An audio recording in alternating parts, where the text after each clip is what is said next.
All right, guys, welcome back to the channel. This is going to be episode 2 of our new rally car build. It's been a long time since the last video, January 4th to be specific, where we were gutting the car and I was working on an orange car on this side of the bay. The green car was over there. Might insert a clip here if we can find it. Basically, we were gutting it. We had daily driven it for a couple months, just making sure the car was solid. And then time got away from us. We got really ambitious with the rally season this year and a bunch of changes. So we're just now getting back into it, but we will be racing this car for next season. So we're gonna start the build footage now. I'll probably insert a few clips of dropping this off at Rise Fab Shop, my friend Chris's place, who did the cage and everything, which we'll get into. And I just got this back a few days ago, so now it's time to start building this thing. We had to get some customer cars going, and now it's time to focus on this. So kind of working from the front back. This is the exact same car that we're rallying now. It's 3 years newer, but there's no differences. Except for this had a 2.2 in it and the other one did not.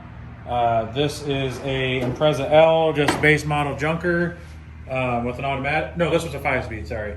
But as you can see, some major change modifications to the cage. This is a full FIA spec cage, so we could run WRC, cars in Canada, NASA, ARA, whatever body we want. This year we opted to tie in the strut towers to the dash bar. We triangulated everything.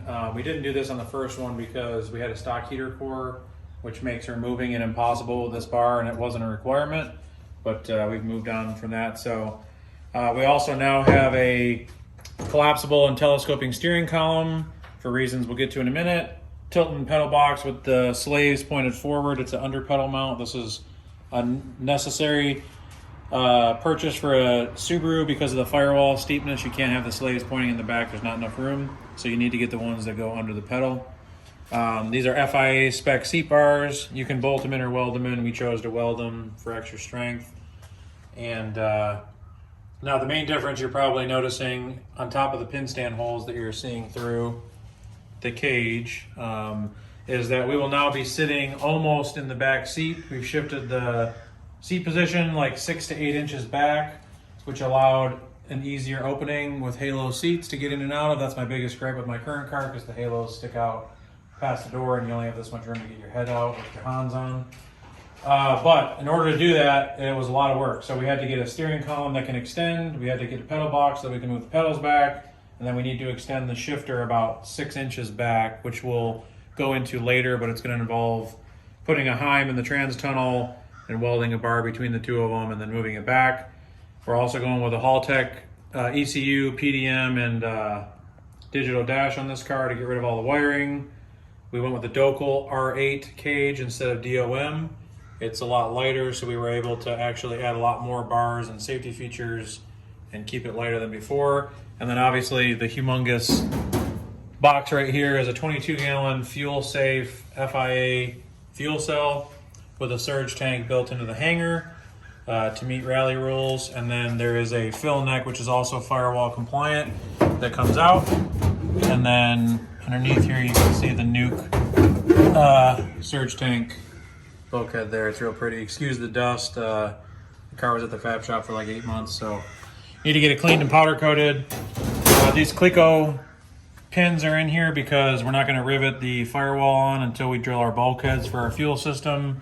You have to have the fuel system has to be completely contained in a firewall, so this is the best way to do it without losing the whole back half of your car. This was designed by Rise Fab. It's a really nice piece.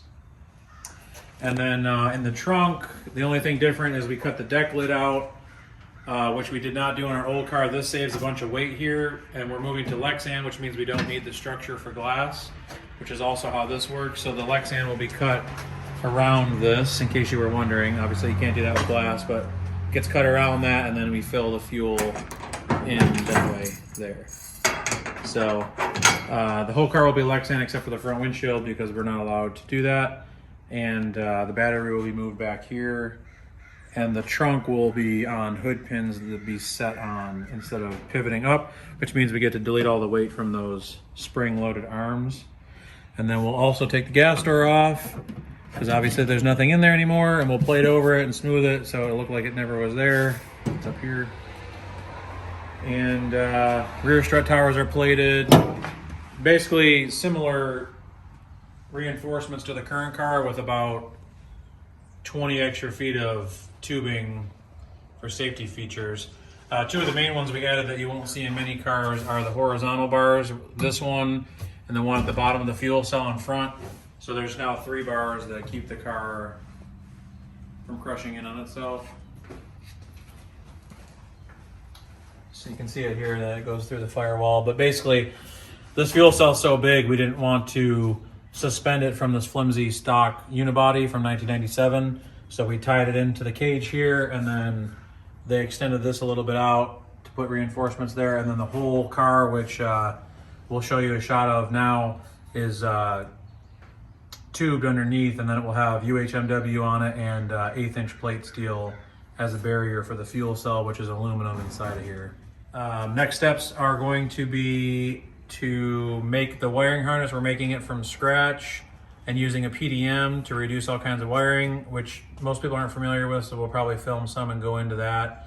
That might be more of a boring video, so we'll probably glance over what we're doing, and then if you want to see something more in depth, we can always do that later. But we need to lay it out, and then we're going to use zip tie fasteners epoxied along the car so that everything can be fastened nicely and out of the way. And then we're going to weld all the holes in the floor, all the holes in the firewall, the fenders, everywhere the dust could get in. We're going to completely seal the chassis closed, and then we'll be running bulkheads through the firewall for anything that needs to go through. So the brake lines for the front wheels, the wiring harness will be on like a mil-spec single connector, so nothing through the fenders, because we have a lot of issues with that on my current car. And then we'll use bulkheads so that there's a fire in the engine bay. There will be no way for it to get past the firewall until it actually melts, and by that time we should be long gone. So those are kind of some of the major changes that we don't have on the current car. After that, we're going to use the same tried and true recipe, 2.5 liter STI motor, Carberry, well, not Carberry, but the same kind of E85 tuning, the same tuner, STI 6-speed, Cusco front and rear diffs, and the Rigers from the white car, same wheel and tire setup. Basically just modifying the chassis for all the things we learned over the last 5 years. Who's the tuner? Steve at Pulls On Tuning, the only guy that we would use. He's been tuning the rally car forever. It never has any issues. It runs amazing. He's going to be tuning this one on the Hall Tech for us. That's the only difference from using Carberry ROM on the previous car. But yep, we're excited about that. The Forester is also on a Hall Tech, which is going to be tuned by Steve as well. All right, so that about covers the second episode. Coming up next is going to be welding all the holes in the floor shut, the firewall shut, and the fenders. And then Kyle and David are probably going to start on the wiring harness, and I will do the fuel lines. And then coming up to the engine bay, we won't be powder coating the engine bay. We're going to be powder coating the inside of the car because we're not sure if we're going to tube frame the front like we have in the current car. And also, I don't know if you noticed this in the video earlier, but this rack now passes through a spherical bearing that's welded shut, as opposed to my current car, which I have issues breaking the tabs up here.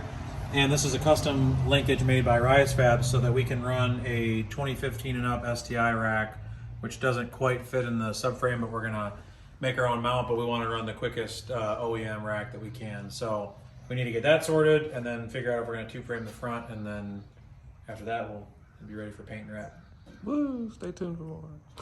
Oh yeah, stay tuned for more episodes. There's not going to be a set upload timeline. It'll depend on how we go, but we're definitely going to do a full series on this. So check out the Bankrupt YouTube channel and subscribe if you're not already.